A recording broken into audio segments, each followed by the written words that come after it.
យើងជ្រូកក៏ក្រៅពីខហុងឬមួយក៏ស្ងោរបងប្អូនអាចធ្វើម្ហូបអីបានខ្លះថ្ងៃនេះគឺខ្ញុំមានមុខម្ហូបមួយមុខដែលថ្មីប្លែកយកមកបង្ហាញជូនបងប្អូននិយាយថាបងប្អូនបានធ្វើម្ហូបមួយមុខនេះញ៉ាំហើយដឹងតែជាប់ចិត្តហ្មងញ៉ាំទៅគឺមានកម្លាំងតែចំពោះម្ហូបមួយមុខនេះដែរគឺមានឈ្មោះថាសម្លម្ជូរព្រៃជើងជ្រូកណាបងប្អូនសម្លមួយមុខនេះនិយាយពីថាខ្ញុំធ្វើញ៉ាំហើយឡើងជាប់ចិត្តអាដំបូងគឺខ្ញុំដាក់ដាំទឹកដោយដាក់អំបិលចូលមួយស្លាបព្រាកាហ្វេ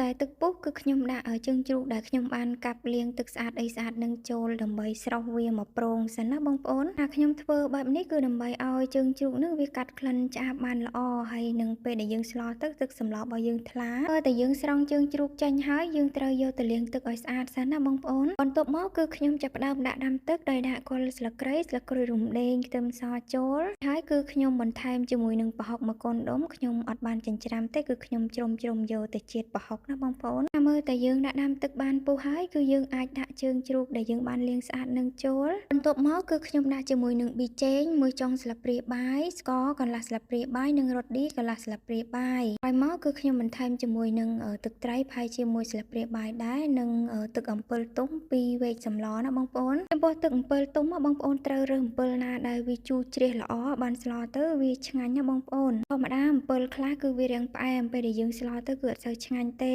មើលតែជើងជ្រូកយើងស្ងោរបានផុយមកល្មមឆ្ងាញ់ហើយគឺខ្ញុំចាប់ផ្ដើមបង់ជាមួយនឹងផ្សិតចំបើងក៏ដូចជាប៉េងប៉ោះចូលរងាស់ទុករហូតតតែ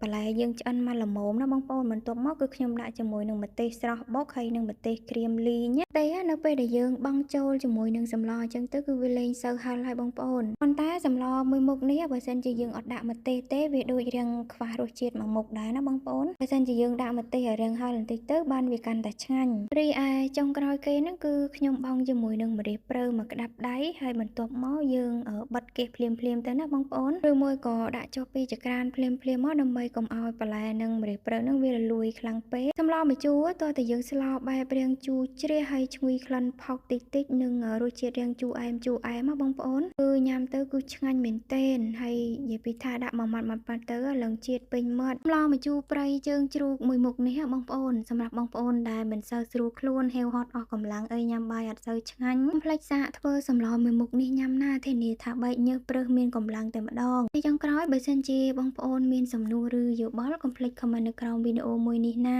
ហើយបើសិនជាបងប្អូនគិតថាវីដេអូមួយនេះមានប្រយោជន៍សម្រាប់បងប្អូនកុំភ្លេចជួយចុច like ចុច share និង subscribe channel YouTube របស់ខ្ញុំម្នាក់មួយផងណាឬមួយក៏ជួយចុច follow Facebook page របស់ខ្ញុំម្នាក់មួយផងទីចុងក្រោយខ្ញុំសូមអរគុណដល់បងប្អូនទាំងអស់គ្នាដែលបានតាមដានវីដេអូមួយនេះពីដើមរហូតដល់ចប់ហើយខ្ញុំក៏សូមជូនពរឲ្យបងប្អូនមានសុខភាពល្អសំណាងល្អគ្រប់គ្នាចាសូមអរគុណនិងសូមជម្រាបលាហើយសូមជួបគ្នានៅវីដេអូក្រោយទៀត